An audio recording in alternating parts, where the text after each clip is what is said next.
أعوذ بالله من الشيطان الرجيم بسم الله الرحمن الرحيم يا معشر الجن والإنس إن استطعتم أن تنفذوا من أقطار السماوات والأرض لا حول ولا قوة إلا بالله.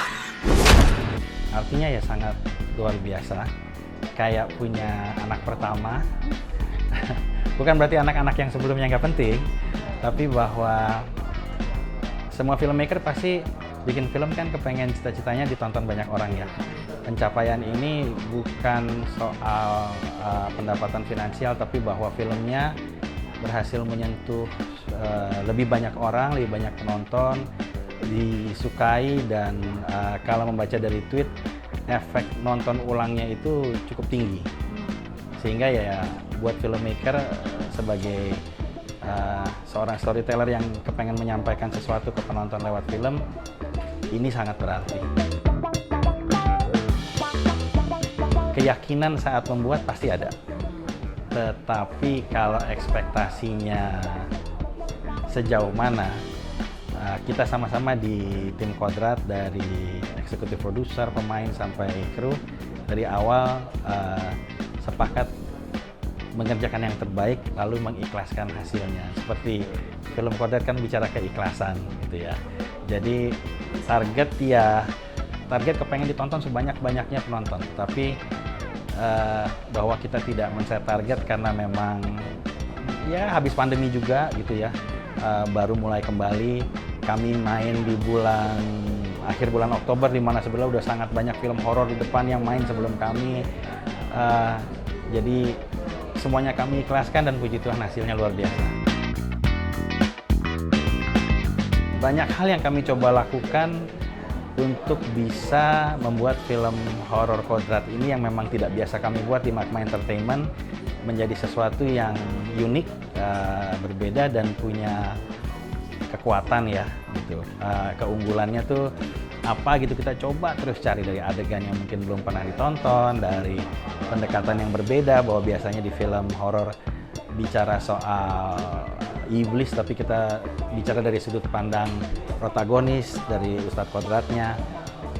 Tetapi yang paling menantang atau paling menjadi tantangan adalah bagaimana menjaga agar konten religi yang menjadi bawaan dari karakter seorang Ustadz Ruqyah itu tidak sampai terjadi kesalahan.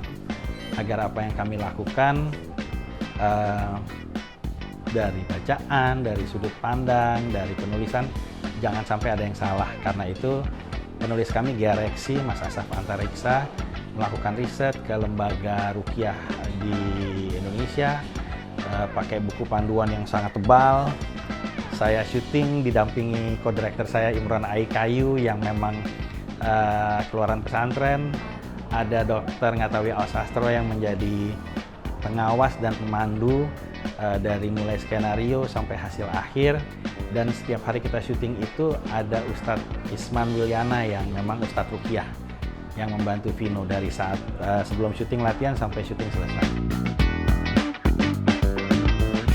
Idenya memang membuat sebuah film horor dengan karakter seorang Ustadz Ruqyah. Di banyak film horor juga terjadi pertempuran antara kebaikan dan kejahatan.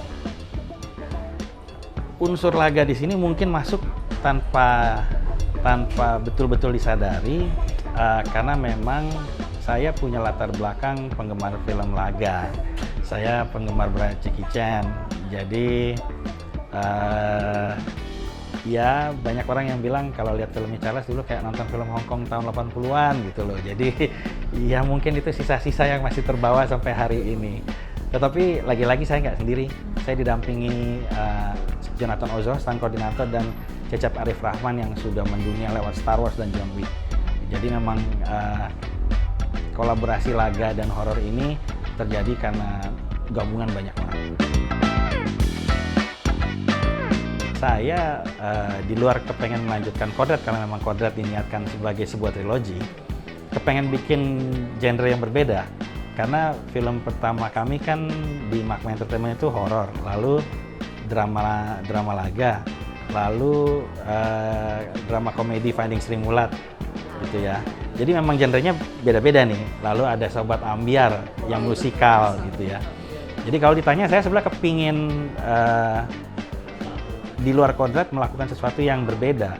Hanya saja kayaknya kondisi pasar dan industri akan meminta untuk dalam beberapa waktu masih bikin horor dulu sementara.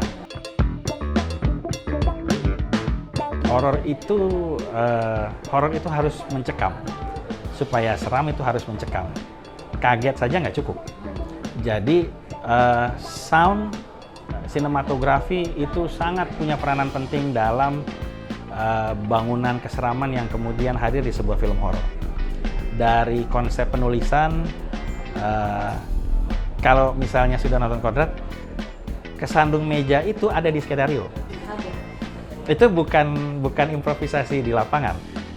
Kita dengan sadar kemudian bilang, banyak orang bahkan di luar negeri bikin adegan gelap, semua orang jalan tanpa kemudian bermasalah. Padahal kita kalau gelap dikit aja kadang-kadang sering kesandung, sering ini.